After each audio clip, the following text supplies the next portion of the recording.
Well, good evening, folks. It's 7 o'clock. We'll call the meeting to order. This is the regular meeting of Council of the Municipality of Swan Valley West, held in Council Chambers at 216 Main Street West, Swan River, Manitoba, this 26th day of September 2023 at 7 p.m.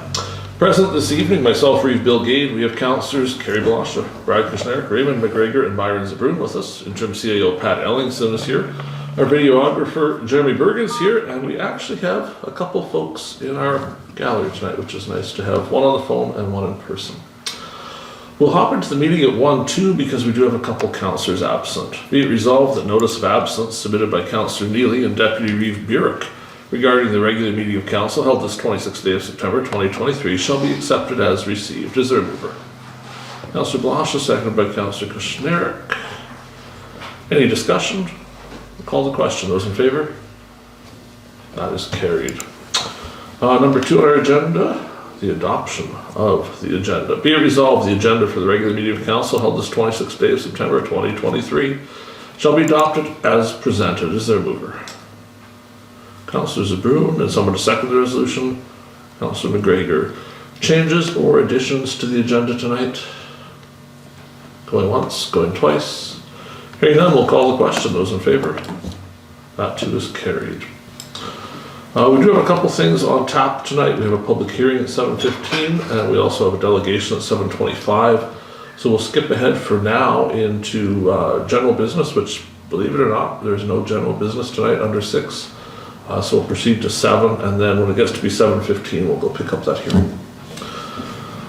General checks. Be it resolved that the Council of the Municipality of Swan Valley West hereby approves the following payments. General checks number 19168 to 19209 in the amount of $291,700.41. Is there a mover, please? Councillor Kushniryk, and someone to second the resolution. Oh, okay, the back. Councillor McGregor. The checks, you have them? Or are they under, they're not there. No. We'll go find the checks for a moment. For interest's sake, today was a very busy day in the office. Tax are due this week. So I was here a little earlier and there were 6 people here at the same time, which certainly was making it a little busy. So this evening, some of the agenda was our CAO and some of the agenda was me. So the rough parts will probably be the parts I did. Sorry about that. Thank you. So we have the checks tonight.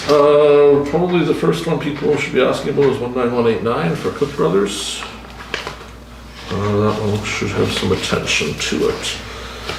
So this particular check is voided because, was there a reissue for it, or is that not Yeah.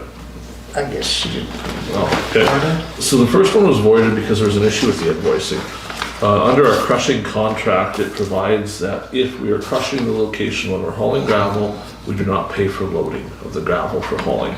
The invoice included that loading. So we did speak to the vendor about it, and we removed a $5,038.50 charge, or we removed half of it. Because they claim they weren't crushing the whole time, is that? Yeah. They claim they were only crushing their half of the time of that. So we removed half of the loading charge. From my understanding, the understanding of Public Works, Friday was the last day of hauling gravel. However, gravel was being hauled today. We had asked about that and they said they forgot a couple roads. So in theory, they're now again done today. The other parts of this invoice, other than that hauling, the hauling is $38,500 minus the 2,300-ish. There's crushing here for 3,400 yards roughly, and for 20,000 yards. And for that, we also did a holdback on it, so we've paid less than the actual invoice. We've held back 5% of it until we can verify the amount of gravel in the pile to make sure it's actually all there. Once they're done crushing, they're finished at Kane's Pit, from what I understand. Going one more place, we'll then fly those piles just to make sure we know what's in them once they're all done for the year. Any other questions about the Cook Brothers one? Let's go back to our listing. Dianco Sales is the packer. Durban Community Hall's a resolution from last time. Northwest Regional Library, we're paying out the remainder of what we had budgeted for them now. They've got, actually doing very well. We've got a library report coming up later, so the budget's done. Everything's going better than it was. Co-op is mostly fuel, veterinary services. 9205. So this is a levy for the vet clinic, 921967 for the year. The credit union is a refund of a payment they made to us by mistake, to do with mortgages and taxes and such.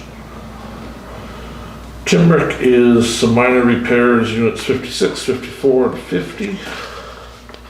Valley Berry is minor parts too. Any other questions on checks tonight from anyone? Oh, that's kind of disappointing. You'll notice there's some voided checks in the batch. Those were printed directly from Paymates, so they're showing void on the report.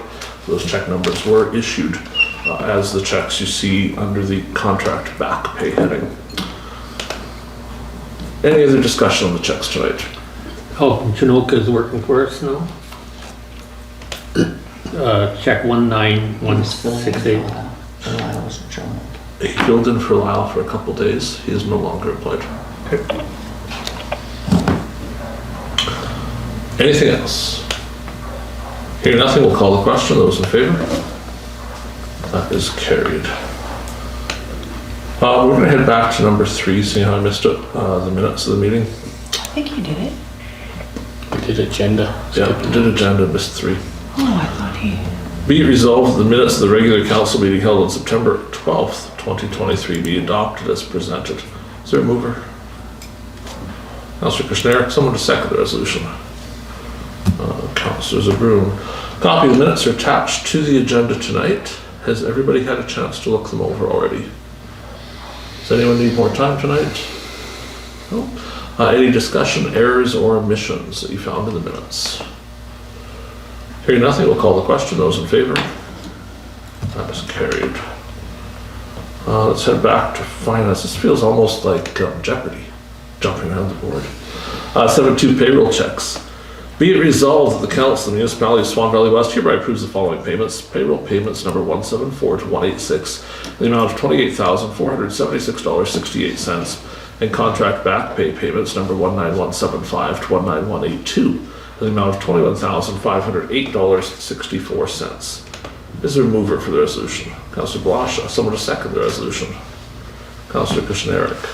Attached to this council in the private view, you can see the payroll report for September 15th. The second attachment is the back pay report. So this will show you how much back pay was received by each of the employees. There are 2 issues of back pay, both of which must be taken up in camera. Neither of them are in this report for approval tonight. Any questions on these? Good evening. Hello. Grab a chair, we'll be with you shortly. Hearing nothing for questions, we'll call the question on the resolution. Those in favor? That is carried. 7.3 Indemnities. Be it resolved that the Council of the Municipality of Swan Valley West hereby approves the following payments.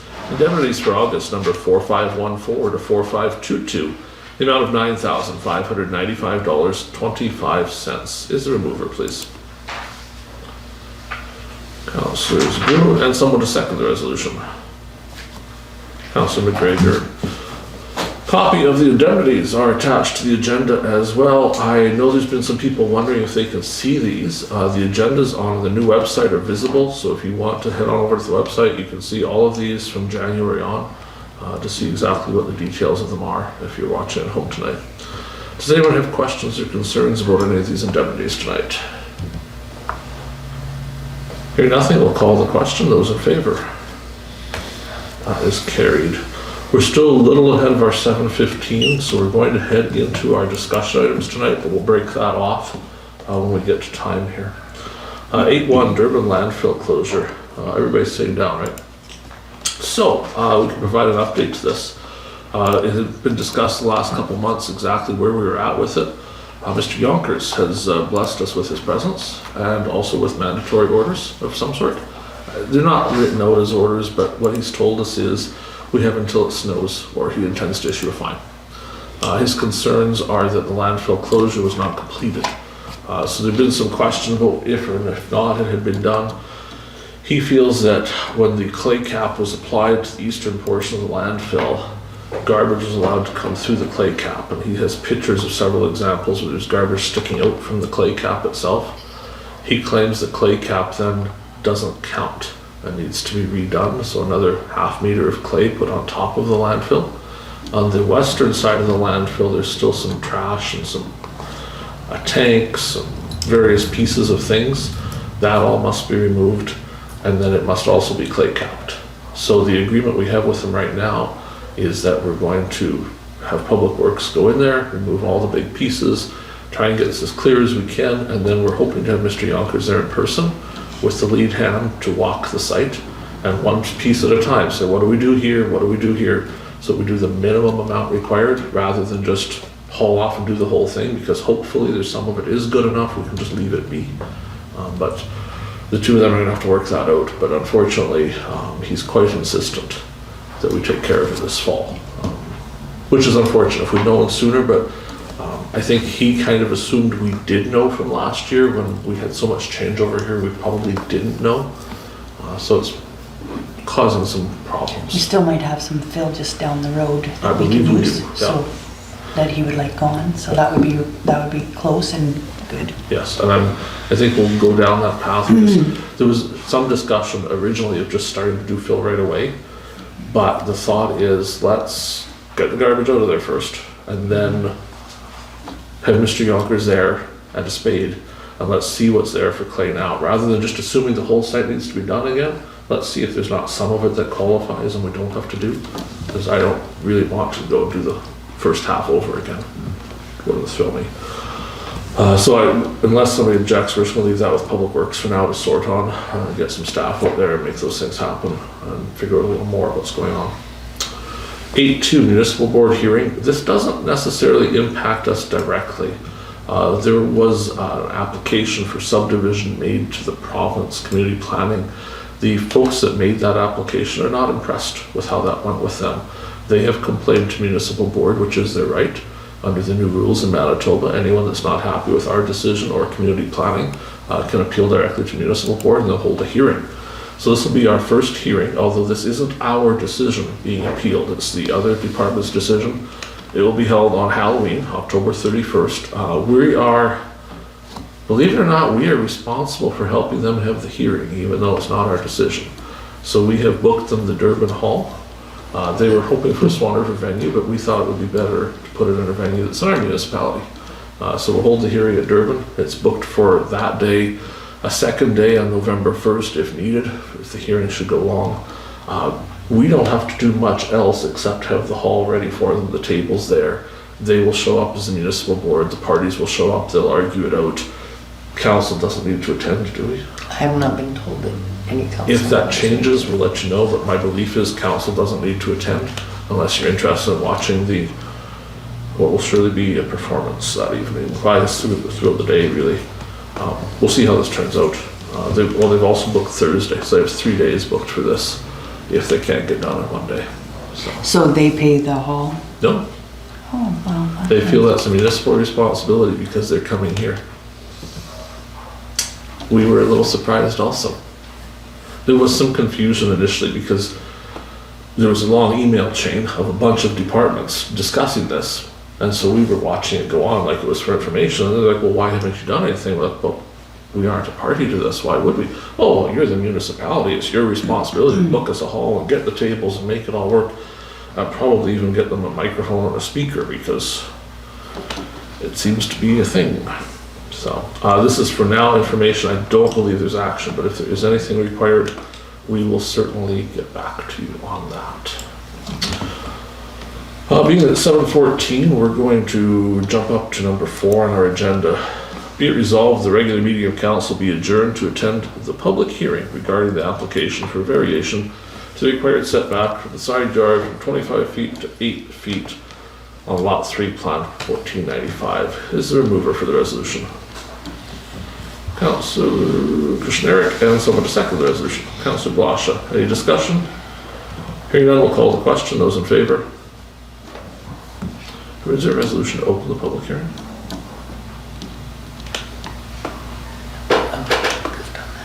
Okay. Just give us a moment.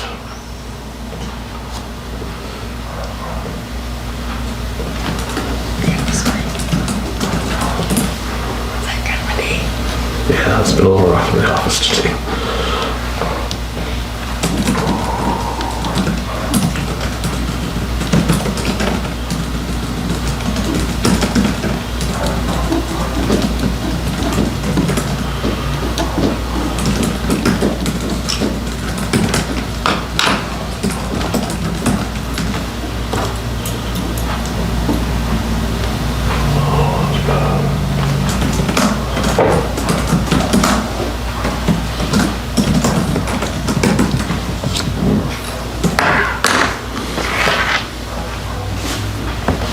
So we welcome everyone to the public hearing held this 26th day of September 2023 at 7 p.m. at Council Chambers, the Municipality of Swan Valley West, 216 Main Street West. Present this evening for the public hearing, myself, Reeve, Gade, Councillors Blosha, Kushniryk, McGregor, Zbirun, the interim CAO, Pat Ellingson is here, plus we have several people in the gallery this evening. We'll start with the resolution be resolved at the public hearing regarding the application for variance to Lot 3, Plat 1495 be called to order. Is there a mover, please? Councillor Kushniryk, and someone to second the resolution. Councillor Blosha. So this evening, Council, we are reviewing a request that's attached to your main agenda. So this is a request from Ryan Penner. Cliff Penner, I see, is in the audience tonight as well. The request here is to vary the setback on the side of this particular lot. Normally our zoning requirements are 25 feet, but in this particular case they would prefer an 8-foot setback. They're unable to proceed with obtaining permits or doing construction work until such time as we either authorize the variance and allow them to continue, or alternatively deny the variance and make them go back to the drawing board on what they would like to do instead. So there's some information attached here for you. There's some mapping as well, and certainly we'll start the hearing off by having representations from parties. So is there anyone in the gallery that would like to speak for or against the application tonight?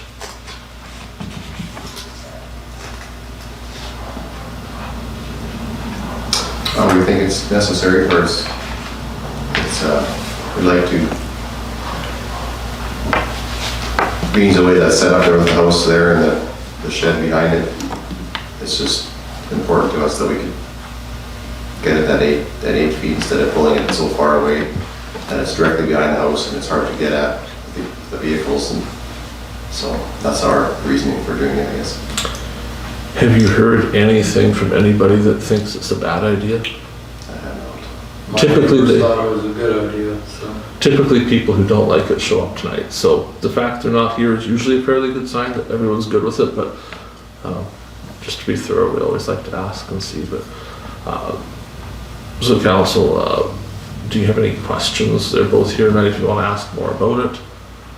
Typically speaking, when we have an application like this, our normal position is to allow the variance unless there's opposition to it, because we kind of like people to build in our municipality and make it a better place. So that's typically what we would do, but obviously it's a council decision tonight. We do have a resolution prepared, so I'm going to it would be appropriate to do that public hearing, the resolution as well. Yes. Yes. So we'll go to the resolution and see where we go from there. Whereas the owners of Lot 3, Plan 1495 has made application for a variation to the 25-foot side yard requirement to 8 feet, and whereas there have been no presentations to object to the application, therefore be it resolved that the Council of the Municipality of Swan Valley West approve the variation order as presented, and be it further resolved that the public hearing now adjourn to reopen the regular meeting of Council. I'm sorry, I just have to add one thing here. That the Reeve and CO will be authorized to sign the order. Okay, so this reads the part that changed in the middle here. Therefore be it resolved the Council of the Municipality of Swan Valley West approve the variation order as presented, and that the Reeve and CAO be authorized to sign the order. Be it further resolved the public hearing now adjourned to reopen the regular meeting of Council. Is there a mover? Councillor Blosha, someone to second the resolution? Councillor Kushniryk. Discussion. Comments, questions? Hearing nothing, we'll call the question. Those in favor? Those opposed? Those abstaining? Take one. What do you wish to be? Yeah, what was that? Hang on, dying over here. Were you in favor? Yeah, uninvited attention, Well, sorry. Okay, Are you in favor? in favor, yes. Thank you. Gentlemen, that approves your variation order. The office will type that up. We will sign it in the next day or so, which will clear you for permits. Thank you. And they I should be was good to sure go. when I saw the 2 boxes of Kleenexes around.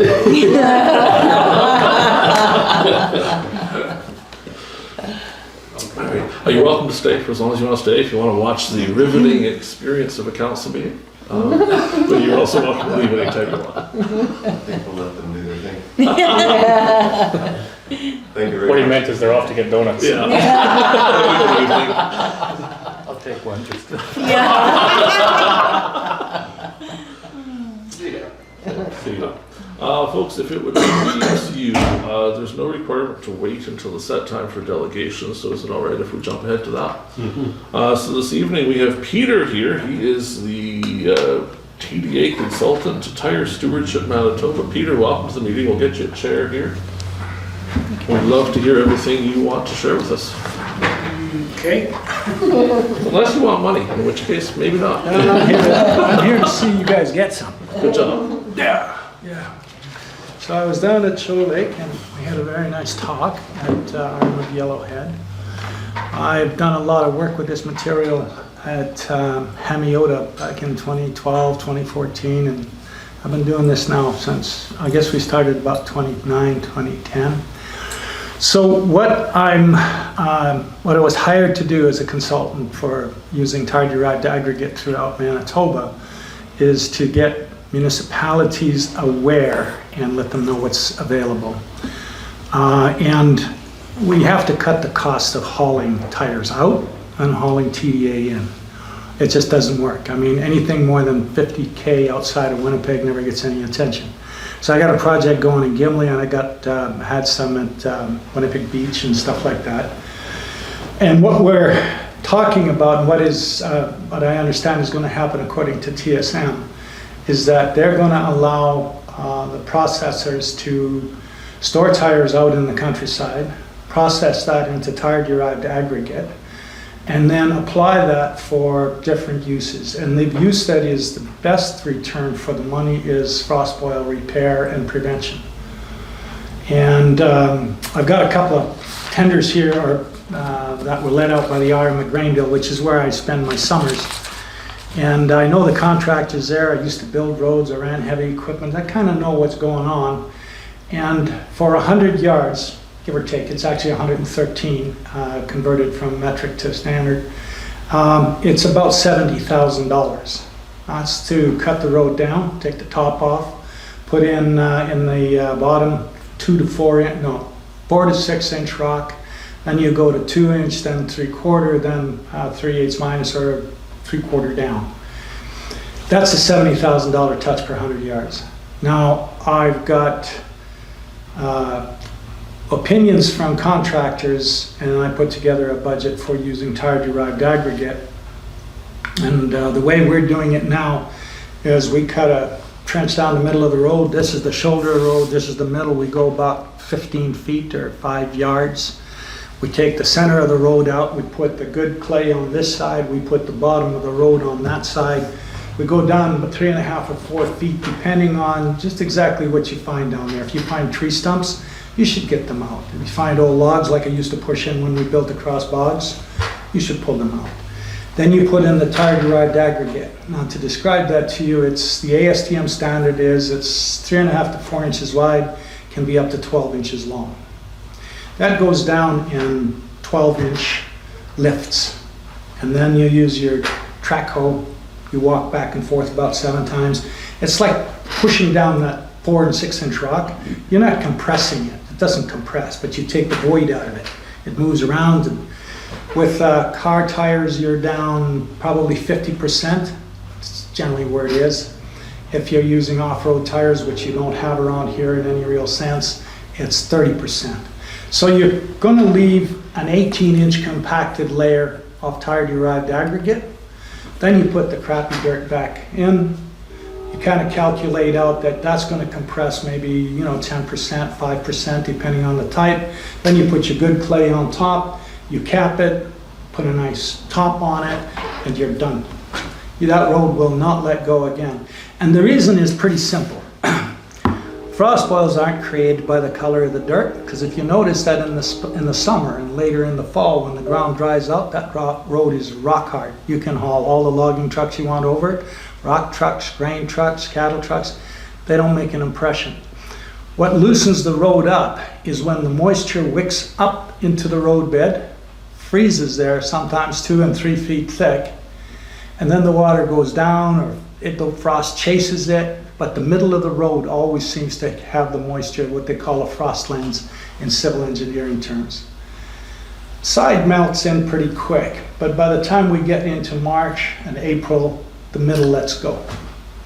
And the middle lets go because the moisture has affected the strength of the soil. You add water to clay and you've got pottery stuff. You can mold it, it's plastic. So when you remove the water, the road stays solid. Spring, summer, and fall. And what the tire-derived aggregate does is the same as the 4 and 6 inch rock. It's capillary action that brings the water up from down low. Surface tension on the water. You ever see it go up a straw? You just multiply that times 10 million times and you've got what happens in the roadbed. And you need a specific type of soil for that. You need a really fine, silty soil, but not like hard pan clay. Clay doesn't wick moisture. It's an impervious layer. That's why they use it in the bottom of landfills. I heard you talking about landfills. Aren't they fun? Caps and such. I'll get to that too because I need to talk to you guys about landfill. So when we break that capillary action, that's the end of frost boils. Now 100 yards, I use that as a medium. I've got a full PowerPoint display I'm not going to bother you with tonight. If you guys are really interested, it's digital. You can watch it on your computers. My son has informed me that every councillor has a computer now. You can watch it on your phone. There's also an information package in there. So if you're interested, I can send that to this office and disperse as it will. The other thing that you should know is that what I'd like to suggest to you and what Tire Stewardship has allowed is if council is interested in this, we can stockpile tires on municipal property as long as it's municipally insured, or at least a gravel pit where I don't have to worry about primary fuels and all that kind of stuff. We can stockpile tires there. We can process them there in a mobile shredder the way we did at Hamiota. And at that point, you've got your own aggregate stockpile. You put your contractors to work. You beat them up as much as you want. And if you're wondering about how to do it, I'll come up and I'll supervise the first 100 yards. That's not that hard. You basically make sure the guys don't try and throw in 36 inches and stomp it all at once, that they go in 12-inch lifts. Because you can't, there's not a material I know of that you can stomp or compact at 30-inch lifts and that. And I had one guy tell me it was rubber, it'll work. And no, it won't, and I'll rake it out. And the other thing, we want to make sure the cut is the proper depth. So if we're using tire-derived aggregate from passenger car tires, we're going to go down 3.5 feet or 3.5 yard. I'm sorry, I've been doing this too long. 3.5 feet, okay? Because some people wanted it metric. Then you begin down there and you place your aggregate there because that's going to be your barrier for the capillary action. It also has about 5 times the insulation value. So at 1.5 foot compacted, 18 inches compacted, has got 5 times the insulation value. So multiply 1.5 foot times 5, and that's what the frost actually would have to go through to chase the water down. So if you want to find out how well it works, phone the folks in Shoal Lake, phone the folks in Winnipeg Beach and Gimli. They'll tell you. And some of these places have been, the roads, they don't even remember them being bad because it's been 15 years and people forget. They don't even know where it is because it's not a problem anymore. The only guys that remember are the old grader operators because they used to get stuck there, or the truck drivers that were trying to haul cattle out in time for that auction sale that was going to make them the big money, and then he couldn't move the cattle, and then the councillor lost his seat because the whole family got together and voted her out. That kind of stuff I remember. But if you're interested, there's one other little thing that I'm going to tell you, and it's first come, first served. It's going to be on for a while, but I don't know how many years. There's a $20,000 grant from Tire Stewardship for every project. So if you measure your project in 100-meter increments or 100-yard increments, it's about $20,000.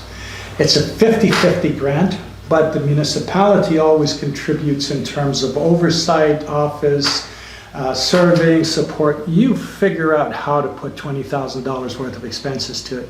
They're very wide open to this. They want this material used out in the country because what's happening is it's piling up around Winnipeg. And they gotta do something about it. So, that's my story. You guys decide if you wanna play. The only thing that I'm gonna suggest you keep in mind is we can pull tires from, when I say we, I mean the Tire Stewardship can pull tires from your surrounding area. And I'm trying to make sure that they keep in mind that we shouldn't be pulling them any more than about an hour and a half at the most.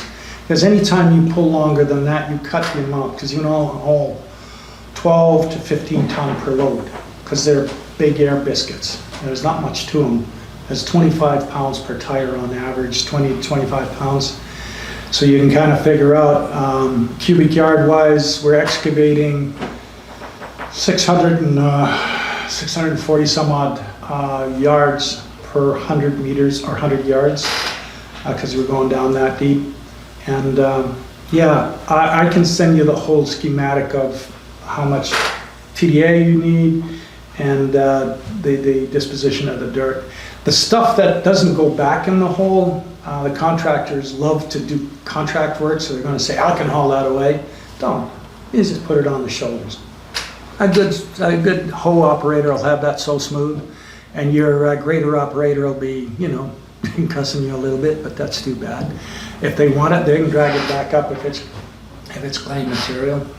But that's how I cut the cost, and it's a pretty significant saving. Like, I don't know how readily available aggregate is. I heard you guys got a crusher running, so you must have a quarry nearby, so you know the cost of making aggregate. This stuff's already made for you.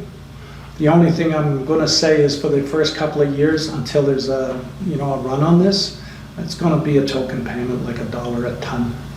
Especially this far north. I mean, what am I going to do with it up here? What is anybody going to do with it up here? If we don't put it into the material, into the infrastructure in the community, which is sort of the benefit for the community that pays the incentive for recycling, that $3, is it? I don't know. I don't even look at it. It bugs me too much. So that's what you get back. If you apply for it, you can get yourself about 40 grand back. Now, I'll be quiet and answer questions. So, I don't have straight in my mind yet the process. Right now, we collect tires, someone comes and takes them away in a trailer, they go someplace far away for this. If we stockpile here, someone shows up once in a while to shred tires, presumably?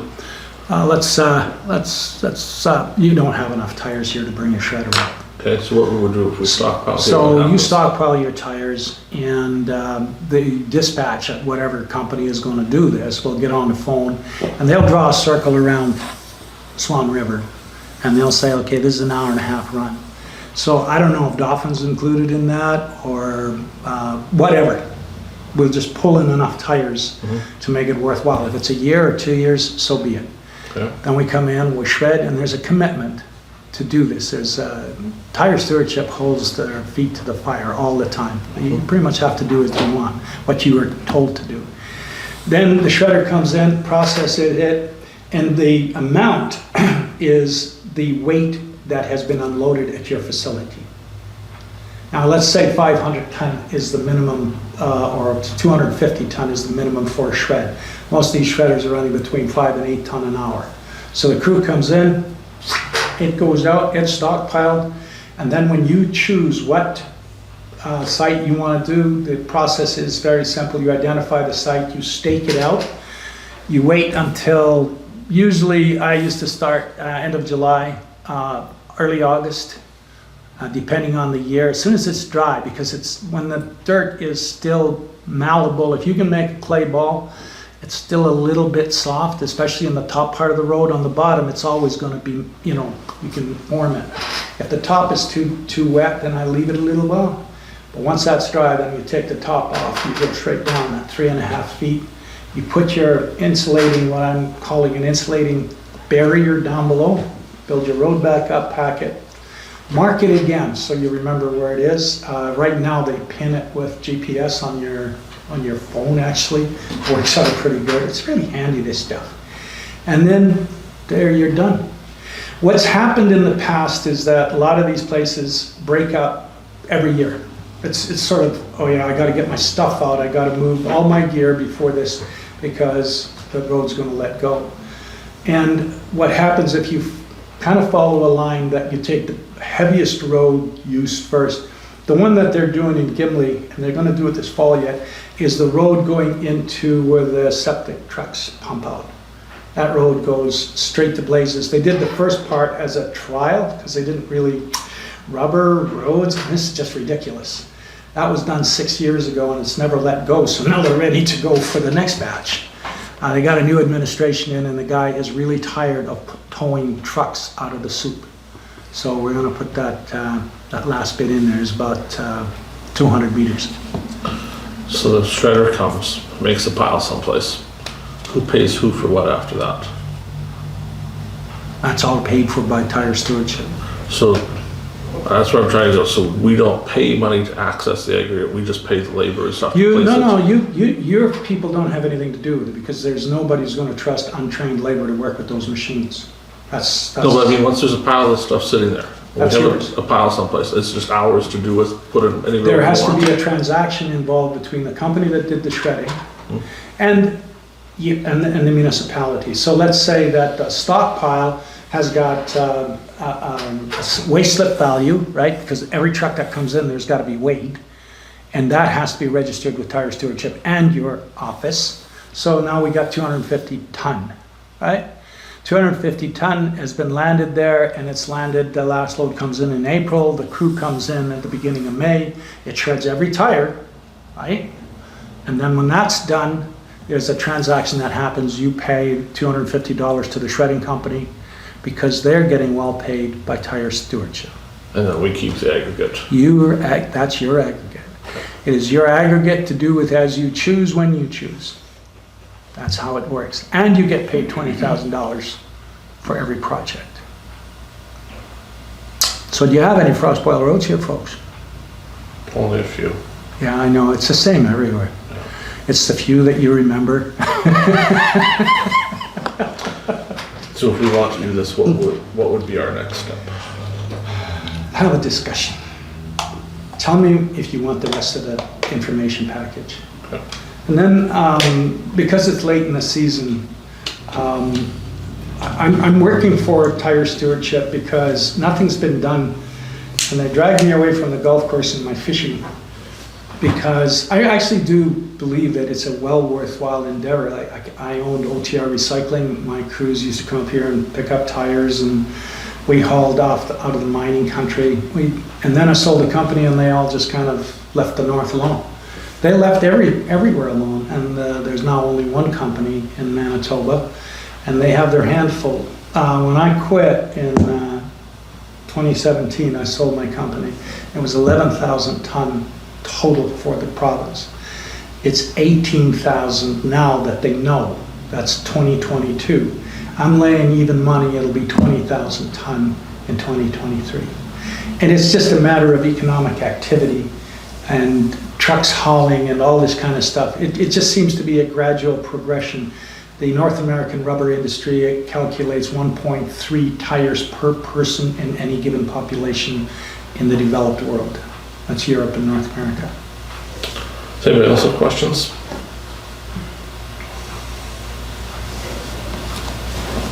We will no doubt discuss this some more. Pat will be in touch. I think it is You safe, got my number right, Pat? I got your number. safe to say we're gonna want the package sent so we can all read through it. No, you should do this. Inform yourselves, because you're gonna have to answer questions. The contractors are not gonna be happy with you if you're not buying rock from them. That's number one. Number two is there's gonna be a lot of questions about how this is done. You're gonna get criticized, you're gonna get all kinds of stuff. There's a little, I'll let you in a bit of my history. I used to be a rural reporter for Interlake Publishing, and I sat in on more council meetings than you guys ever want to believe. It was every day for a week, twice a month. So, yeah, you guys do a heck of a job, and honestly, inform yourself, make a decision, check with the people, don't believe me, check with the people that have been doing this. Hamiota, Siglaness, or what's it, RM of West Interlake. There's a new CAO in there, and I'm taking him by the hand, and we're going to do a couple of projects, but he really doesn't know what happened in the past. I mean, I built a lot of roads there. RM of Graindale, Shelley, I think she was there right from the go. And then Winnipeg Beach, and RM of Gimli, the Ron at Public Works. Check with them. And for gosh sakes, never believe a salesman. I hope nobody hears in sales. Peter, thank you so much for coming tonight. Thanks a lot for giving me your time. I know you folks are busy, so I'm going to beat it out of here. All right, we'll see you again. You bet. Oh, I'll be back. I don't make it on first pitch. I catch a couple. See ya. Good night. Folks, 1 to 9-3 under discussion, Bonito Lagoon. So we discussed briefly last council meeting that we have some concerns arising rather quickly at the Bonito Lagoon. So we've done some research here. We can paint a better picture now of what's happened at the lagoon, which I'm sure will be riveting to you. So if you go back prior to August 27th, 2021, there was a leak at the lagoon, and I recall, it would be at least 3 years ago, Councillor Blosha and I were on council having these discussions that there was a leak at the drain pipe.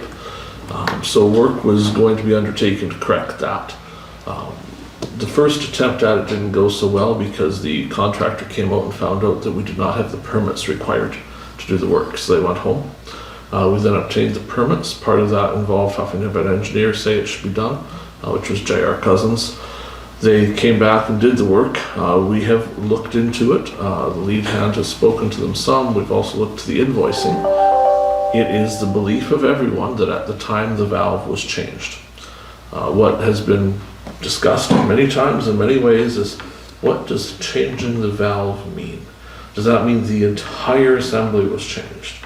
Does that mean a part of the assembly was changed? And we're still getting the finer details of what exactly it means. It was an $8,000 piece, so it was expensive enough to have been the entire valve.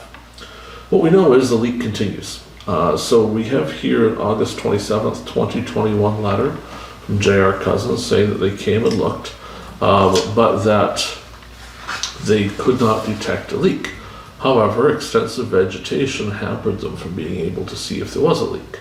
But at that time, there didn't seem to be much.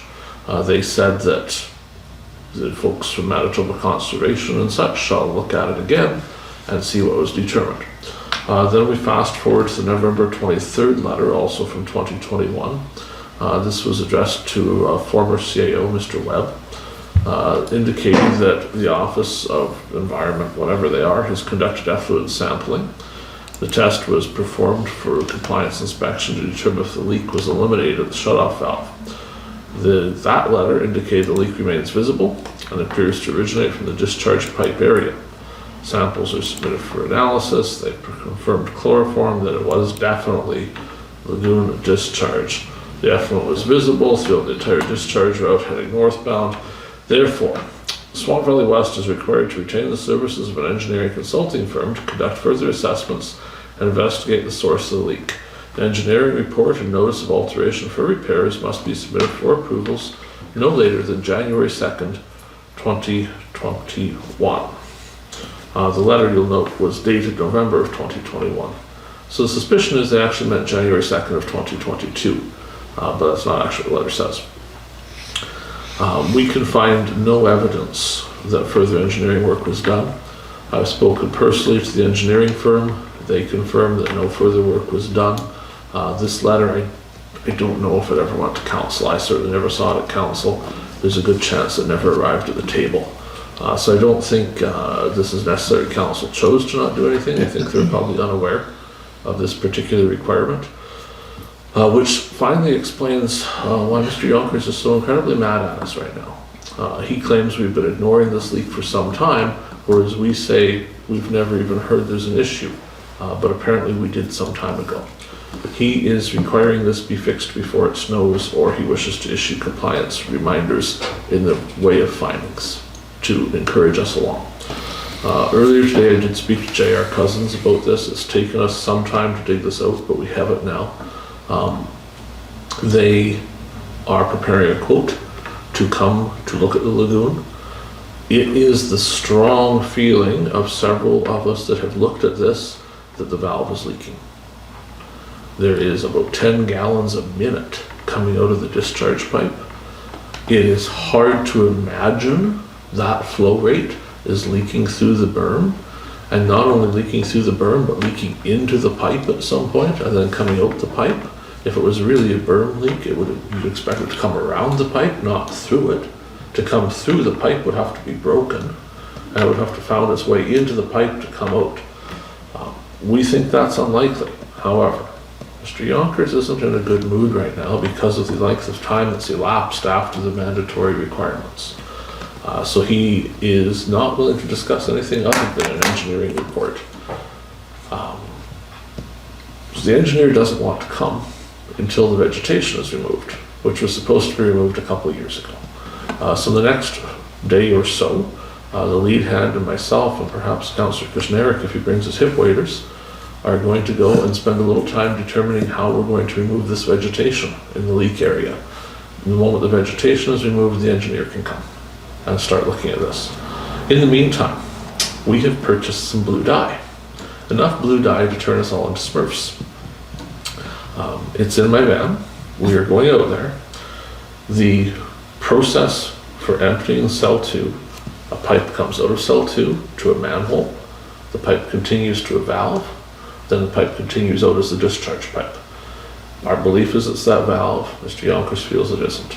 We are going to add biodegradable, fish happy, doesn't kill you, but does turn you into a Smurf dye to the manhole.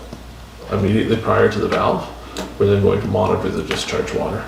If it turns blue, we have almost guaranteed proof the valve is leaking. We're going to videotape this exercise and submit it to the engineer before they roll out here to see if there's any chance. We're assuming it's going to turn blue. If it doesn't, we're hooped and the engineer has to come. But if it turns blue coming out of that pipe and we put it in immediately before the valve, there's a pretty good chance the valve is leaking. We will show that videotape to the engineer and say, do you really need to come?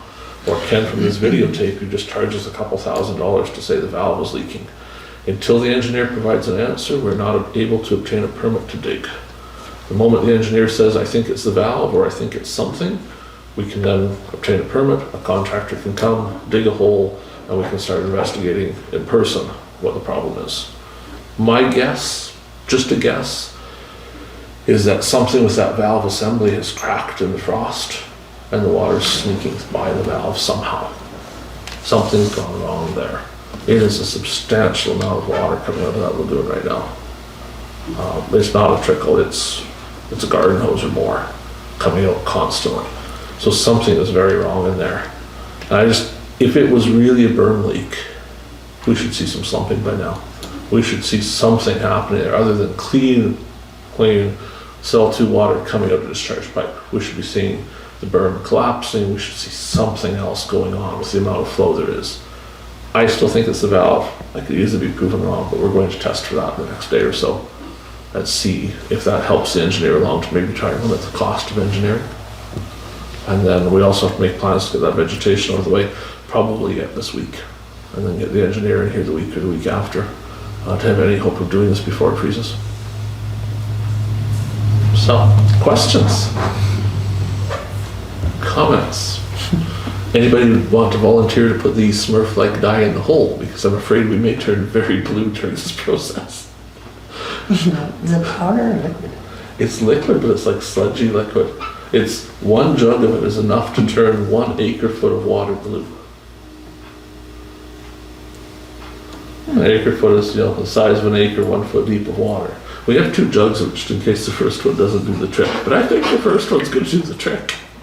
We wanted green, but they only had blue. I was thinking that St. Patrick's thing they do to the river in Chicago. That's really what I wanted, was turn it green, but it wasn't available.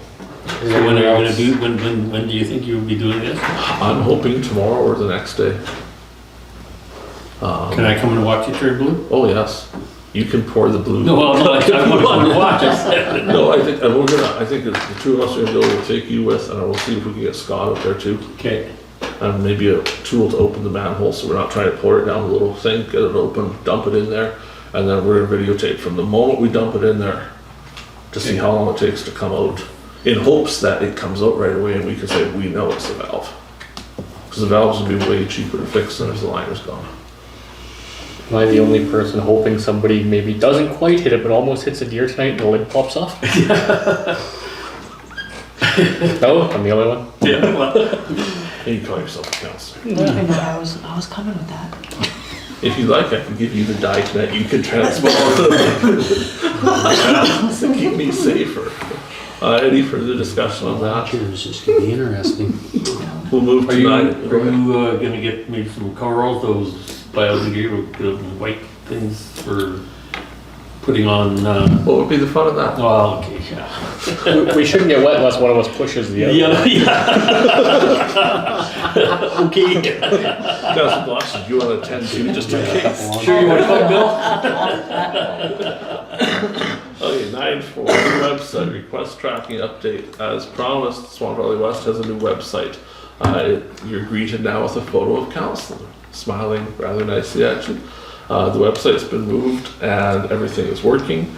The old outdated information has been removed. The website now also has the agendas on it. The minutes are being populated as well, so you can go in there and see minutes and agendas for the last several meetings, I believe to January, hopefully soon earlier than that. The forms of documents are there, and the request tracking is now public. So anyone, and we've already had some, can go to the website, click concerns or requests, fill out all their information, hit submit, and it's instantly in the computer system here. So they don't have to call. When it's updated, they get emails back saying we've updated, here's what we've done about it. So if, for example, it's a concern Scott needs to deal with, when he deals with it, he types in his thing there, hits save, automatically the person's told what's going on, it was updated. And usually, not always, but usually there would be one entry saying we've received your thing, we're gonna look at it next Thursday. And the next Thursday you might get another one saying we were out there, we looked at it, here's what we did. So it seems to be working okay. We haven't had a lot of traffic through it yet, but I'm sure that'll pick up here in the next little while. So we'll start to make people a little more aware of it, but seems to be working well.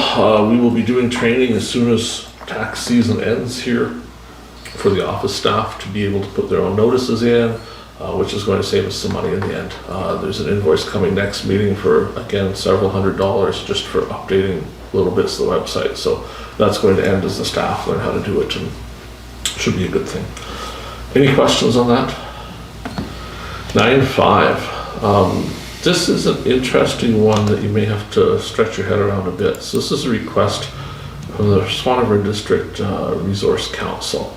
And this relates to Coffee and a Chat. So Coffee and a Chat, I believe, is held in Birch River. And they get folks together there and they come out and have coffee and a chat. From what I'm gathering from the email, normally this is paid for from a government program, Healthy Together Now, but they did not provide the full amount of the grant the group had requested. So the arm of Mountain has agreed to pay some of their July shortfall, hoping that other people will chip in on the balance. So there's $608.20 short in July. August, it says, hasn't been picked up by anyone, and I'm not sure if I can speak knowledgeably to what August was. It must be around $900. It's actually in Birch River, Benito. Oh, sorry, it's in Birch River, Benito, and Swan River.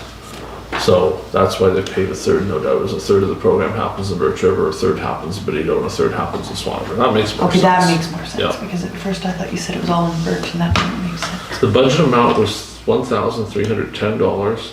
They received $397.69 for a shortfall of $912.31.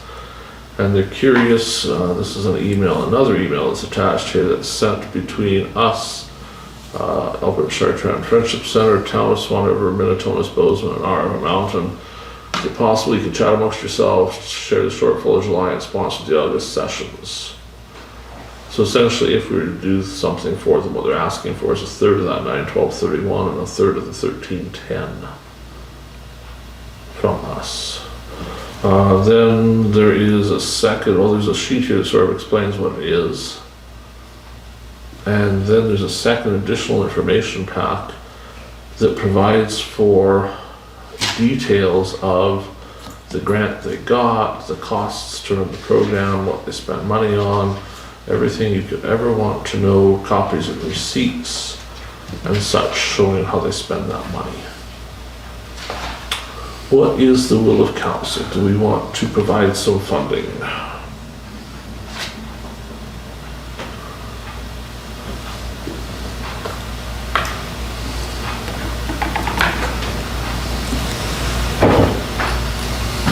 Don't all speak at the same time, please. Councillor Kushniryk, what say you? Oh, sure. You know, I'm inclined to think that they started out with good intentions. It brought some use to the drop-in center and stuff. They had some people come out. I'm inclined to feel it's very similar to the walking. You know, we're trying to spend a bit of money to get some of maybe the people out and about and using our facilities and interacting more. I think I'm okay with it. What's our grand total? What's the third? Between 750 and 800.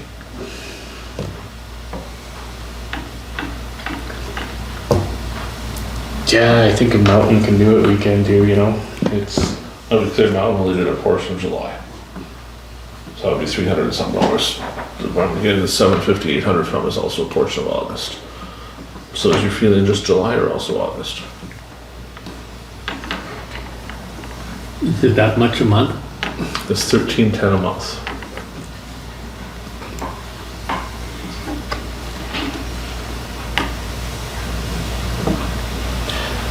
it's done now. They don't intend to keep going. Because the grant was just for the, They would like to get additional funding and keep it going. They're still trying to pay off what they didn't have in the first part. yeah. And then after that, So their intention is running a boat like all year round, or?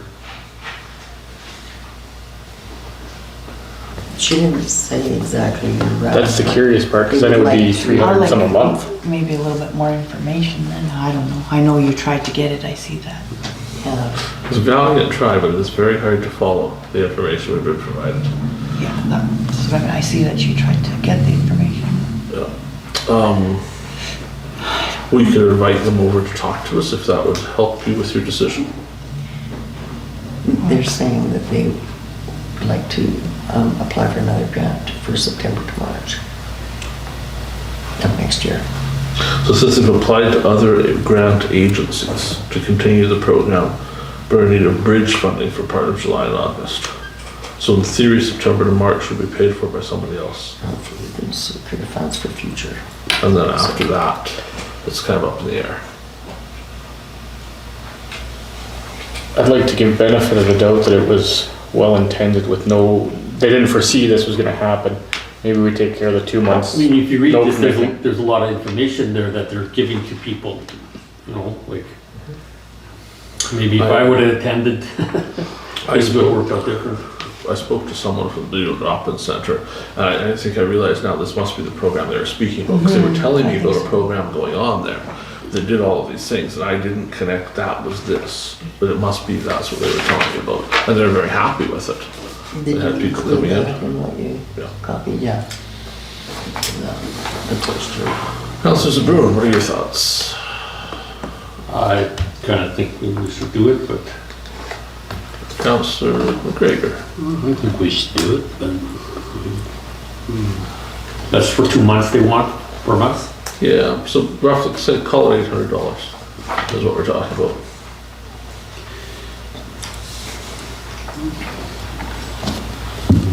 Health for seniors is pretty important, so I think we should do it. Should help them. How would we feel if we assigned this to the account code for discretionary granting in Benito for recreational services? Yeah. So we do have a budget line item for that. We could assign it to that for $800. Yeah. So then it's not over budget, it's part of that. Yeah. We kind of saved that for projects that came up that would help. Like this? Yes, yeah. So that'd be generally agreeable? Yes. Hey, then let me find a resolution for us.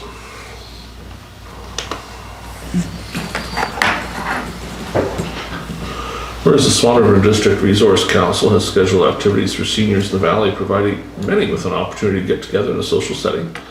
And whereas the funding for these activities has fallen short of the expenses, and whereas the Council of the Municipality of Swan Valley West feels a valuable and worthwhile resource, therefore be it resolved that a grant of $800 be hereby approved. Is there a mover for that resolution? Councillor Kushniryk. Someone to second the resolution. Councillor McGregor. Any further discussion on this? Is everybody good with the amount of 800? We'll save the cents figuring. I know it's sevens or something, but it's very close to 800. Hearing nothing, we'll call the question. Those in favor? That is carried. 9.6, walking the Benito Recreation Center. I bumped into the folks from the senior center, as I mentioned a moment ago. They were inquiring if council would again support walking at the Benito Recreation Center.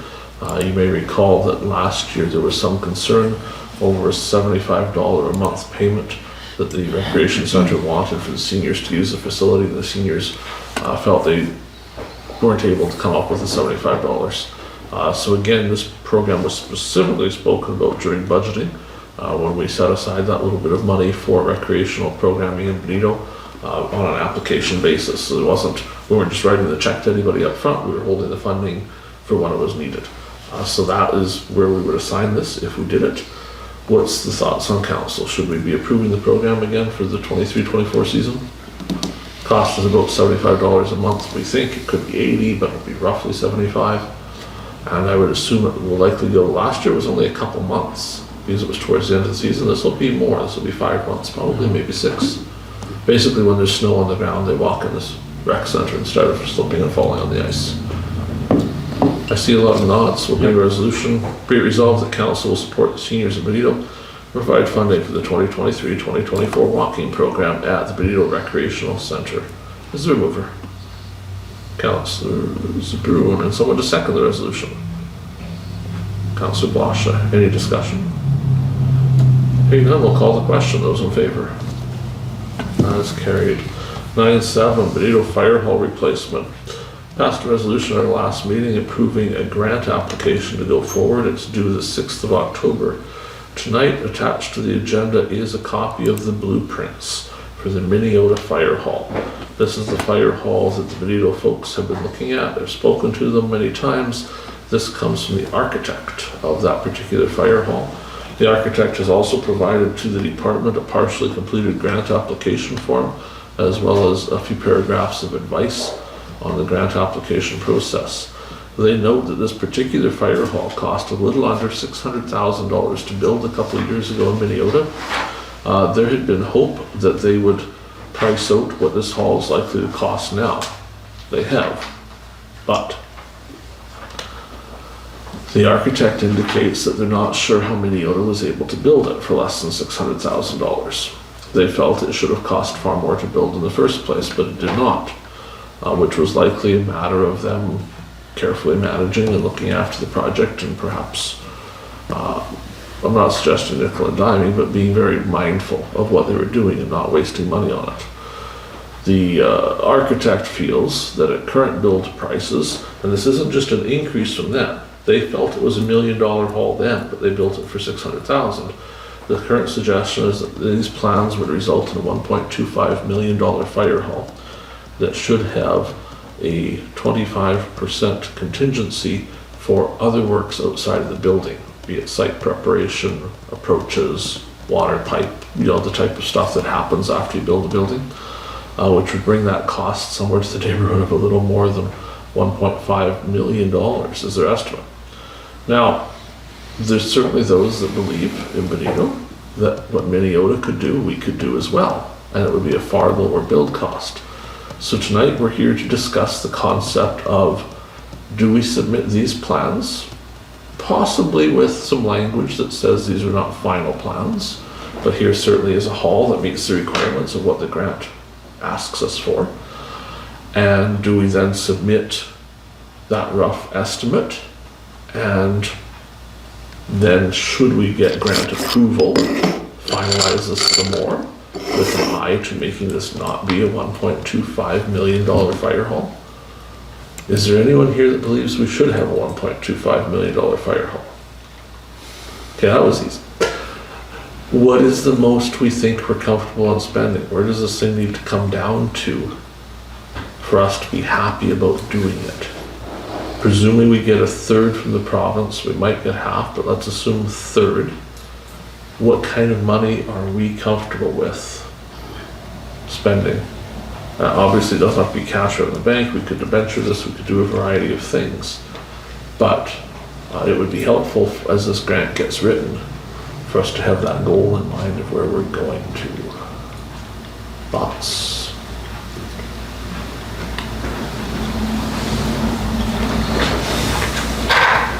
I'd be hard pressed to break the million we talked about. Yeah.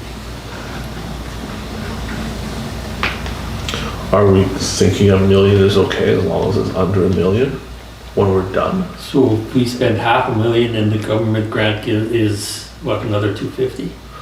The government grant doesn't have a set funding formula to it. We have to propose. So we're going to propose 50-50 Oh, okay. and see Okay. that we assume they're going to come back at 1/3, 2/3. Right now, there isn't necessarily a federal program to go with this. There might be by the time these grants are approved, and we could apply for the federal money. If not, gas taxes, federal money that can be used on this process too. So we have to do the whole building and then apply for these grants after? No. No, the grant application is due the 6th of October. Oh, okay. So we don't proceed past these blueprints you see unless there's approval for grant money. Okay. And then even at that point, we could turn it down. If they came back and said, we'll give you $200,000, and we said, well, 1/5 isn't enough, we're not interested, we could say no at that point. We're essentially just fishing for grant right now. And we really don't have any time to do anything but proceed with these plans. I was a little disappointed in that because the email only came from the architect this morning, and the Benito folks were a little concerned when they got a hold of me about this, saying, oh my gosh, look at the price tag compared to what we thought it was going to be, and we've got 3 or 4 days if we want to try to make changes to this, which is very hard Yeah. to make changes that quickly. But I would think, and I don't know, I would think whatever magic they used in Minneota, the same magic could easily apply given the folks we have available to us in Benito to find better ways to build this that don't cost an absolute fortune. The architect's view is to hire a construction company from Winnipeg to come and build a fire hall. Well, at that point, it would be 1.25 million. Yeah. You know, certainly there's ways we don't have to do all of that. You know, using local people would cut that down a lot to begin with. We have some very good people on staff of that fire department that have the expertise to not overspend. We could keep it around 700, 750, that would be ideal, not? Okay. Any other commentary? I think that's enough for me to finish off writing this thing, get it submitted, and then we will pick this up when they announce grant winners. Let's see what happens. Okay. And they may just say no, but we'll certainly make the best case we can for maybe a fire hall. 9-8, Southwest 18, 3229 West. You recall the discussion on the road from our last meeting. We agreed then that we would think about it for a couple weeks, bring it back tonight and discuss further. Is anybody of the mood to make a decision right now? Do you wish this moved in camera for further discussion? Okay, we'll take this to in camera tonight, and we're certainly hoping that following in camera we'll have a decision we can share with that homeowner so they can get on with planning their life. 9-9, unit number 49. You may notice a dually, you may notice trouble, You may know it as dead on the side of the road. It's a 2008 unit.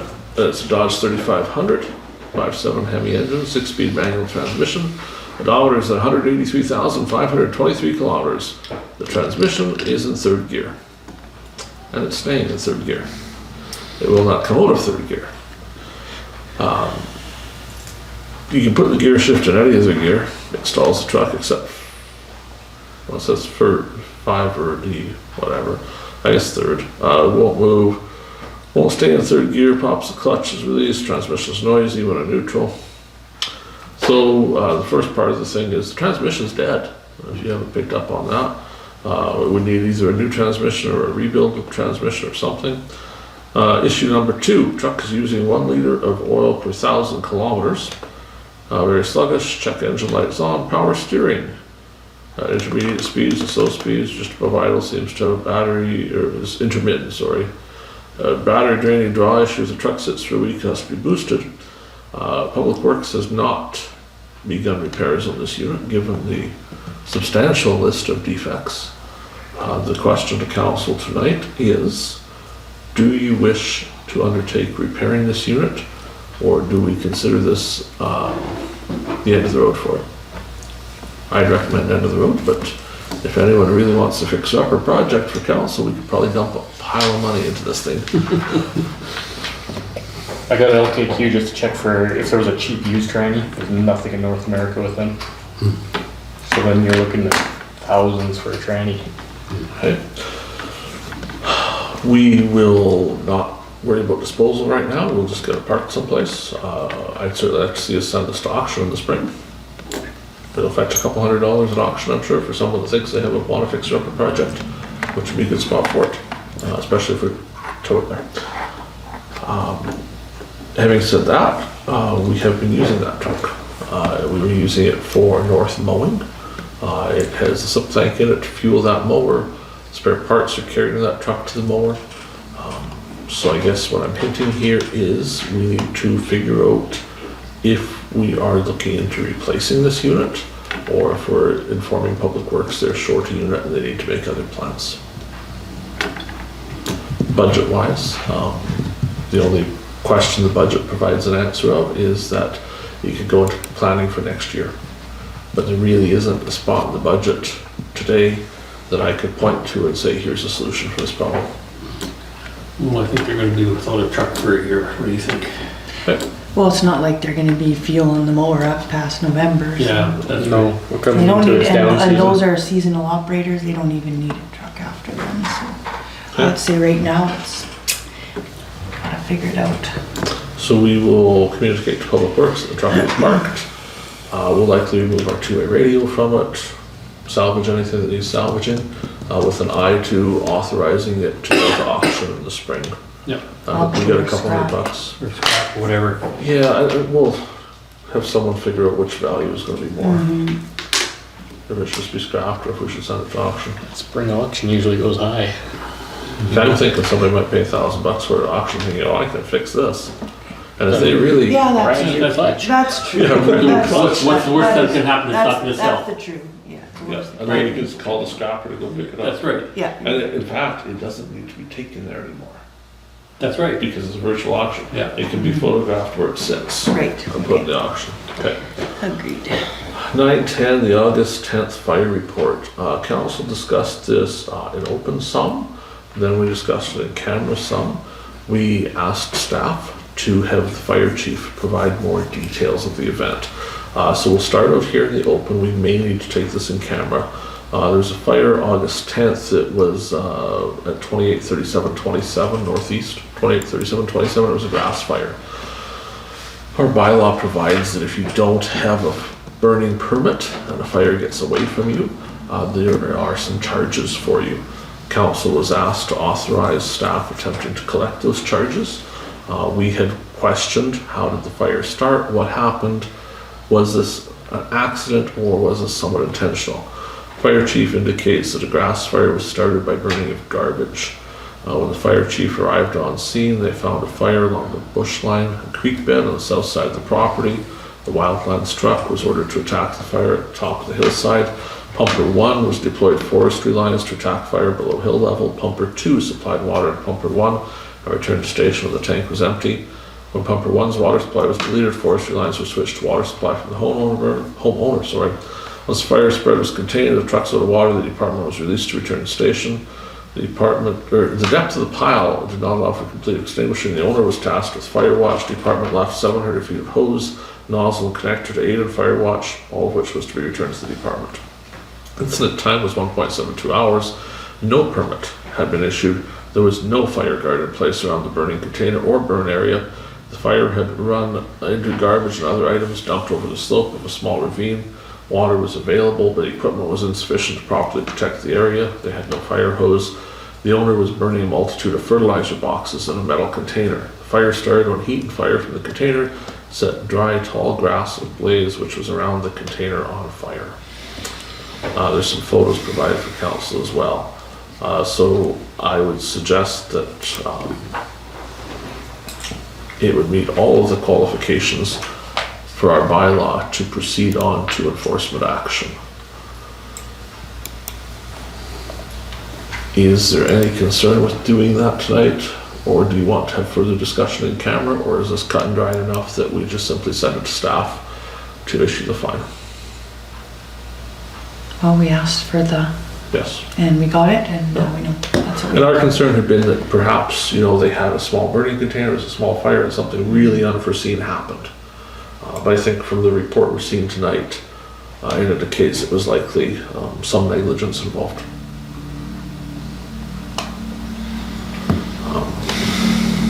Obviously, having a burning permit wouldn't have changed a lot, but the burning permit does require that you fire guard. So, to be in compliance with the permit, you would have had to have a fire guard, which in this case would have stopped the issue. So if there are no objections, we'll send that off to staff and they will take care of notification on that. Under our current bylaw, I don't know if this will return to council. It probably won't, but there's some chance that we'll see a delegation come in to discuss it. If it does happen, we'll be back here to discuss it some more. Correspondence 10-1, support letter from Benito Legion. As per our policy, a request was received for a support letter. A copy of that is here. I can further share with council that Benito Legion is approaching the final goal of the kitchen upgrading. They're applying for a grant that, if successful, will finish off that project for them. And they're no doubt very happy to have that done. And we're very happy to have a facility like that in Benito, because it certainly has been amazing to see what the volunteers have done there to spruce the place up and make it better year after year. 10-2, Swan Valley Historical Museum has provided us a copy of their financial report. That's attached for information. There's no action required from council, but they do bring it to us, and so we're sharing it with you tonight. The museum is in somewhat of a good shape. I do sit on the museum board, but I'm not a municipal sponsored board member. I'm simply there on my own time, but I've been there for several years. It's certainly a passion of mine. And the one question that's come up on another council was the amount of reserves held by the museum. So there is some term deposits held. At the end of 2022, it's $124,000. And there was a concern if the museum should really receive funding. So I can advise the same thing I shared with the other council, was that the museum was the recipient of a request in a will for $100,000 that the museum has closely guarded for repairs to roofs. So the money that's set aside is for repairs to buildings and is allocated over time to fix those up. So it's not meant to be operating cash, which is why it's sitting separately like that. So if you see it there, that might answer the question. 10-3, final copy. The pet notice is provided. This is almost identical to what you saw last time with one spelling mistake. This notice is already published on our website.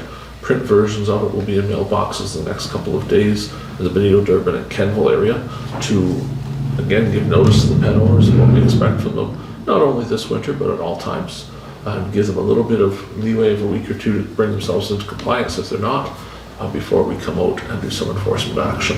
We're hoping that once this is received, there won't be any enforcement action needed. That would be the goal. It could just simply be a misunderstanding with some people that aren't following the bylaw right now. I see nothing under unfinished business number 11 for committee reports and communications.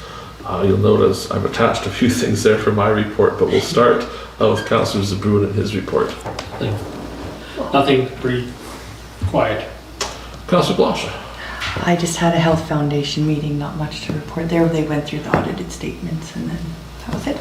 And the interest must be looking really good now. Yeah, it's getting there. Yes. Oh, no, everything is good and Good. yeah. Councillor McGregor. I will let you report on the library. Leave that in your Pass off. capable hands. Anything else to report tonight? Nothing else to report. Councillor Kushniryk, you have 5 minutes to speak. I'll pass some of that along. Just the LED meeting, nothing major. A couple questions about doctors, some staff stuff. I think Pat maybe got a couple questions. Nothing too much. Very good. Thank you. So we'll start with the library board. Councillor McGregor did ask that I report on the board. I was at the meeting as well as him. Right now we have 2 members of council on the board. So the library board met last night for a regular meeting. We reviewed the beginning of budgeting. That will be undertaken in the next few weeks and month. So budgeting will be completed for January like it should be instead of dragging on like it did this year. The Swan River Library will be opening again on Saturdays starting in October. So those hours are being restored. A head librarian has been hired. They were hired last night. I don't know if notification has been done yet. By the time this airs, it will have been. I suspect they're notified now, but I'm not going to share the name simply because I'm not sure notification is done. There'll be a part-time head librarian, so they'll be working half-time for a while. They have another job in the community, which will give them a chance to do both things, and I think will work out well for the library. So that will be happening. The board will meet with them next week to go over some concerns the board has and things we want done. We have instituted a code of conduct for the library. It applies to both branches. Specifically, though, Swan River is the branch that needs a code of conduct. So this is for patrons, what is permissible and what is not in the library. It also provides a framework for what the punishment is for transgressions. So for something so simple as eating food in the library, you're asked to stop eating it. If you fall asleep in the library, you're woken up and told you can't sleep in the library. If you should bring a firearm to the library, you're banned for life immediately. And the code of conduct provides a range of scenarios and a range of punishments from that one extreme to the other. It's meant to clarify our drug use policy, that we do not accept drug use in the library, and several other issues that have transpired in the Swan River branch. A copy is attached to the agenda that's also available on the public agenda. It will be posted in the library in the coming weeks, so all patrons can see it and understand their responsibilities for being in the library. There have been some concerns about the library. There's 2 letters attached to our agenda tonight that are not shared publicly. Both of them are extremely critical of the Northwest Regional Library. One extols the virtues and essentially asks for my resignation, not only from the library but also from council, for my conduct of a library meeting. That refers to a meeting held earlier this year where I attended the library board as a guest and explained that if the library board did not come up with a budget that was balanced and provide that budget to councils were likely to not fund the library, at which point the library would not have money to operate, would end up laying off their staff, and would close. That part is captured in the letter. The second part of the conversation is not, where I went on to say that neither council was willing to let the library be closed more than a day. If the board could not pull it together and get the library functioning and let that happen, after a day of closure, they were likely to be fired, a new board would be created, and the library would be reopened. That part, unfortunately, didn't make the letter. It's suggested in the letter that I threatened staff, threatened board members, and threatened several others. As we discussed that night in length, it was simply not a threat. That was the reality the library board faced at that time. They needed to make some decisions and get themselves to the point where they could pay their bills, which that night they couldn't do so. So that letter is there for council to see. The letter is also sent to the town council, and it was reviewed last night from the library board. The second letter attached is from a different person. They are also extremely critical of the library. Their concerns revolve around the policy that the board has instituted to not lock the door of the library. That's a 2-part process. One is that the door was being illegally locked. There was no way to escape in case of fire. So had a fire broken out in the library, there was no way to exit the door if everybody ran to the door to escape the flames. That was flagged by the fire chief as unacceptable, and at that time the door was unlocked. The board further discussed that we did not feel it was appropriate for our library to have a locked door because of several incidents that had occurred of people being denied admission to the library for reasons that we felt violated the Manitoba Human Rights Code. So we have chosen to have the door open. That certainly has not been a unanimous decision amongst the patrons. Some of them are very concerned. We have conducted staff training for risk assessment, risk identification, de-escalation, and threat management, up to and including locked rooms where the staff can go if they feel threatened in any way. They can and have called the RCMP to the library for issues in the past few weeks. The RCMP have been quick to respond. There's been no issue where anyone's been hurt.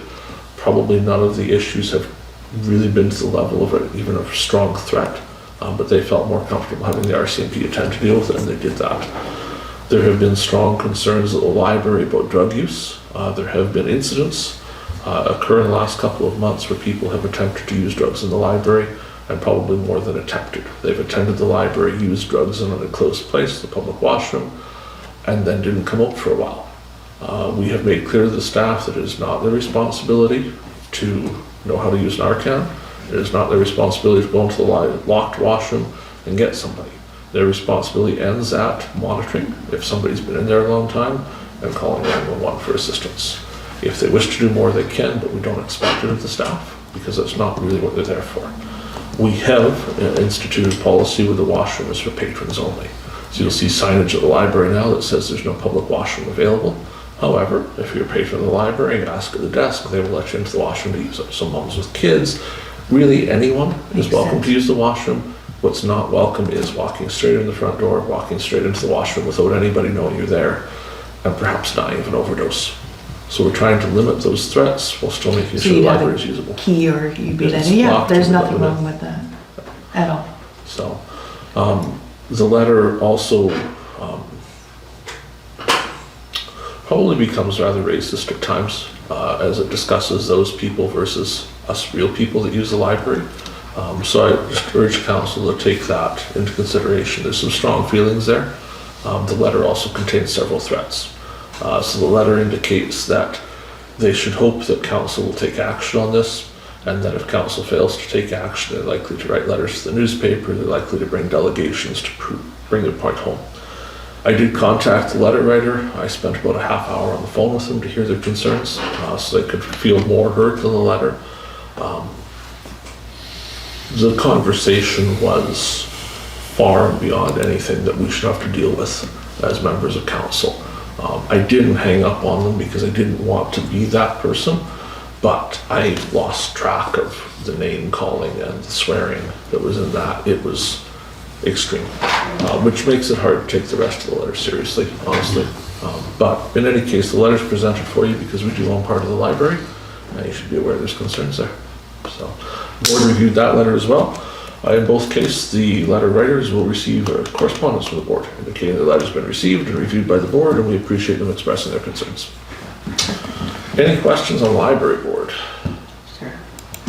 No. No. 12-2 Benito School update. So I'm pleased to share that I met with the superintendent of the school division for an hour and a half the other day.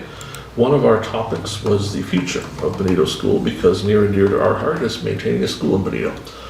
So we did discuss that. He was able to share at that time that enrollment has increased. There are now 70 students enrolled in Benito School, which they are very happy about. In fact, enrollment across the division is currently trending up, including at the high school. So he shared some enrollment numbers for the high school. They're not final yet until the 1st of October, but the high school numbers are up. Probably 75 students higher than they thought they would be in their projections. Some of that is from some students outside the community attending, but it's all good news at the school division right now. So he's very happy. We're very happy. 70 students in Benito is certainly a sustainable population there. If it had been falling, we would be in trouble. And I know we've all discussed before that we wish to do whatever we can to make sure there's a school in Benito, because should we lose the school, it would be very detrimental to the community. So I thought it was important to share that good news tonight.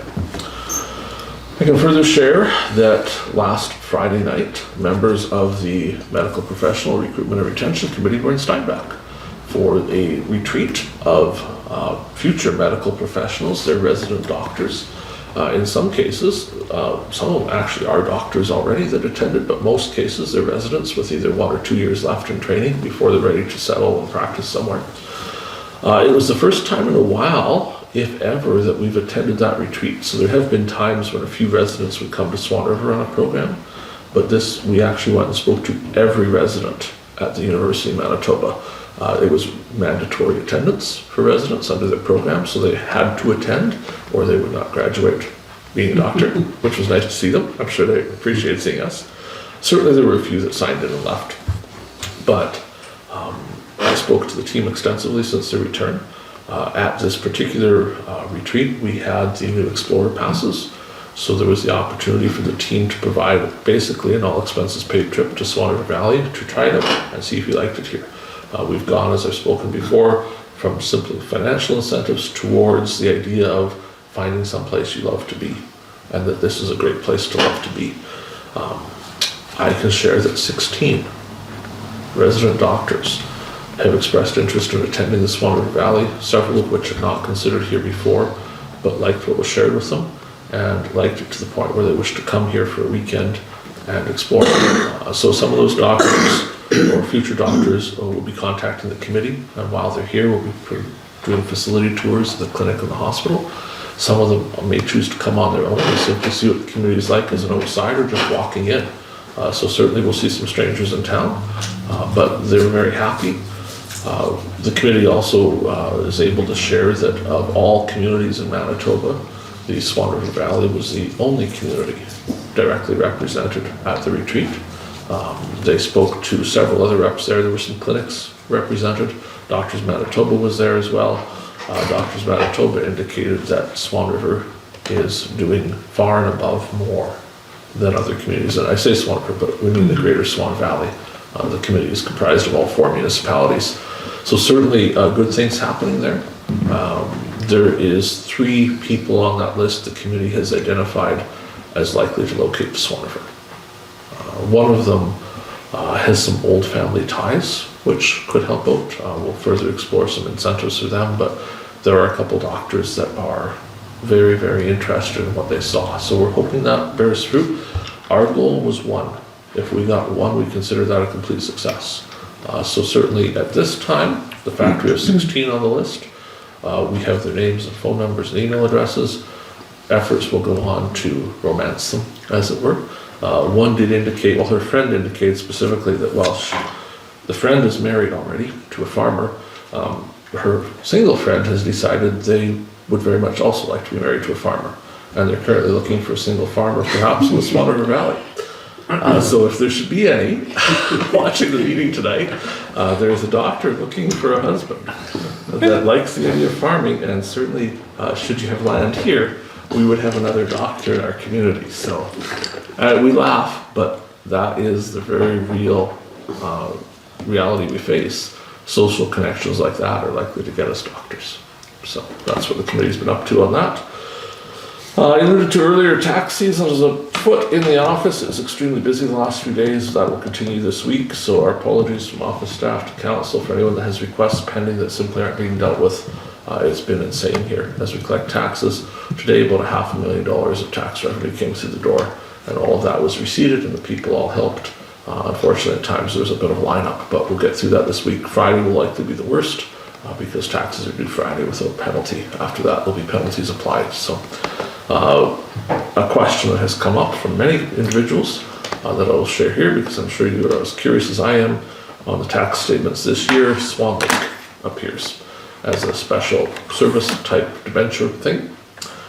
That's running anywhere from $13 to $25 a quarter, depending on how your quarter is valued. The question is, what is it? Well, we don't know. We have spoken to Swan Lake Watershed. It is not them. We have looked through our records. We have no indication of it. The province of Manitoba indicates that we have asked for it to be on our taxes. We disagree. It provides a bylaw number, which do not match any known bylaw numbers to the Municipality of Swan Valley West. We continue to look into that. The strong feeling right now is that the province has made a mistake and has put that tax fee on our municipality when it was meant to be on somebody else's. That hasn't been proven out yet, work continues. Should it be a mistake, I suspect a refund will be applied to taxes in due course. But for right now, the best information we have is it is due and payable and must be paid.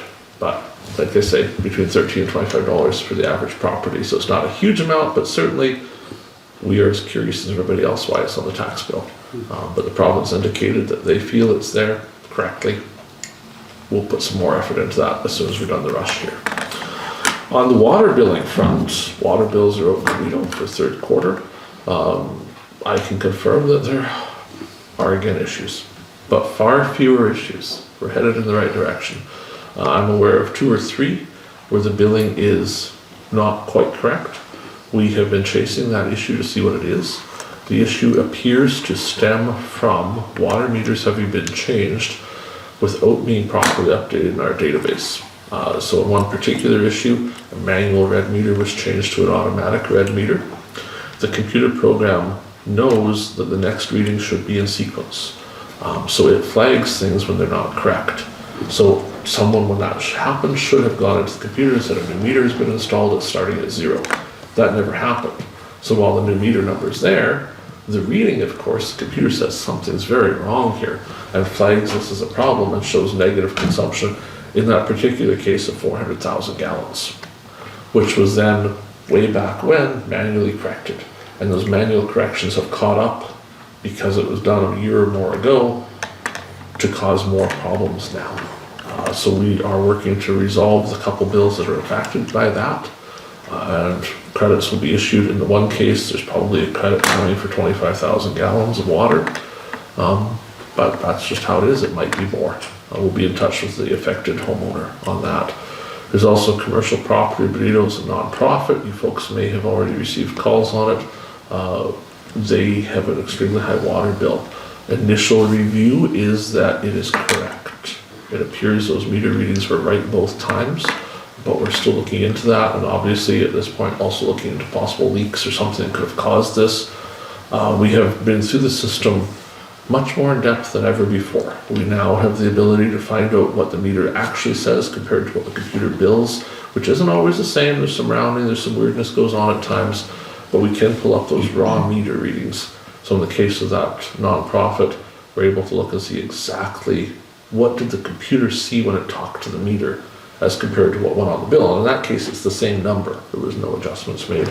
There's also an institutional user in Benito that we flagged as probably having an error in the water bill that we will be looking into. But again, due to load this week, it won't be until next week. But we'll be in touch with them. If there's more than those people, it doesn't sound like the problems you've experienced in your water bill, you should be in touch with the office. We will certainly work on that too. But if you need names of who those are, I can share those in camera. Economic Development met. Swan Valley Rise. It was a great meeting. We discussed at length promotional opportunities to the Valley, and I've talked a little bit here before about the idea of raising our profile. So the board of Rise has approved a business opportunity guide to proceed in the Valley. It will be a format like a tourism book, but it's not meant for tourists. It will extol the virtues of why you should locate your business here. That will be produced in the coming months. Work's underway already to start getting the information together for it, which was part of the reason why I was meeting with the school division. The school division will be profiled on several pages for reasons why this is a better school system than being in Winnipeg. So if you have the choice of living in Winnipeg or here, and you value your kids, you may well find Swan River is a better spot to be for high school than many of the Winnipeg high schools. So we're going to tell that story in the book, along with the story of available lots and the water and the electricity and the gas we have. Once the book is created and published, the work will then begin to get the book into the hands of the people that make decisions on investments. The goal is to distribute it to anyone that does commercial projects in Manitoba or Saskatchewan, with the goal of them having development opportunities here. Part of that book will include the Northview development in Benito, which is surveyed and owned by Swan Valley West. It will be profiled in the book as well, along with the requirements of a lift station, what needs to be done, with the eye to attracting a developer that would develop all of the lots in one go and simply create 10 more houses in Benito that are then available for sale. So That covers much of what I've done in the last few weeks, not all of it. There's some HR matters we must deal with in camera that took some time. But is there any questions about any of that? Does the CAO have anything you wish to add to all of that? No, I don't. Very good. If there's no further business at this particular moment, we're going to take a recess for 10 minutes or so. We'll get set up for the in-camera session. Tonight we'll discuss those one or two things I've hinted at already. It's not a particularly eventful in-camera session. Some HR matters. We'll discuss that one road as well. Probably, I would assume we'll probably have a decision or two coming out of this that we'll record in the minutes after. We are adjourned for 10 minutes or so, or until everybody returns. Call the meeting back to order. We'll look to 13.1. Be it resolved that pursuant to section 1523 of the Municipal Act, Council shall meet as a committee of the whole to close the meeting and continue discussions in camera regarding personnel matters and HR committee reports. Councillor Kushniryk, you'll note we're going in camera now. Did you wish to move the resolution? Is there someone to move the resolution? I see Councillor Zbirun helping you along there, seconding the resolution. Any discussion? Hearing none, we'll call the question. Those in favour? That is carried. Returning from the in-camera session, we're to 13.3, resolutions arising from in-camera discussions. There certainly was some discussion. Staff were given direction on a couple items, but I do not believe we have any resolutions to bring. Anybody want to bring a resolution here? No? 14, notice of motion. Is there any notices of motion to be presented to council tonight? Hearing none, we'll look to number 15. Be it resolved, this meeting shall now adjourn at 10:02 p.m. Be it further resolved, the next meeting is Tuesday, October 10th, 2023 at 7 p.m. A mover, please. Councillor Blosha. Someone to second the resolution. Councillor Kushniryk. I note to council that the G4 meeting is scheduled for October 2nd in Birch River at the Legion, 6 p.m. I haven't seen an agenda yet, but there will be one out shortly, I'm sure. You're all welcome to attend as per usual. Also, AMM is coming up at the end of November. We could have had a separate item on this, I suppose, but we need to know if anyone wishes to attend, so we can try. We're on a waiting list for hotel rooms to try and find any, but we probably will find hotel rooms, but we need to know if anybody's going. The dates are on the website. It's basically the Tuesday, Wednesday, Thursday of November, the end week there. It's in Brandon this time around, but we need to know if anybody wishes to attend because we have to register you and get it all set up. So if you're thinking of going, it's always good. There's lots to learn there, but I totally understand that life gets in the way for people. Not everybody can get away to go. So if you can't, you can't. But if you can and you want to go, we need to know so we can get it arranged. Any other discussion tonight? I'm needing numbers for the G8 7. Oh, okay, For meals. for that October 2nd, no? Are you going? I haven't even looked at the dates yet. I'll let you know tomorrow. Monday. It's Yeah. Monday.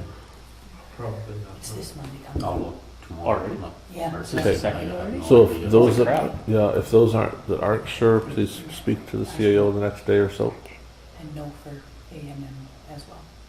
and we'll get you registered for. Because AMM is a $400 Yeah. registration, so we gotta know, and it just opened on the 14th.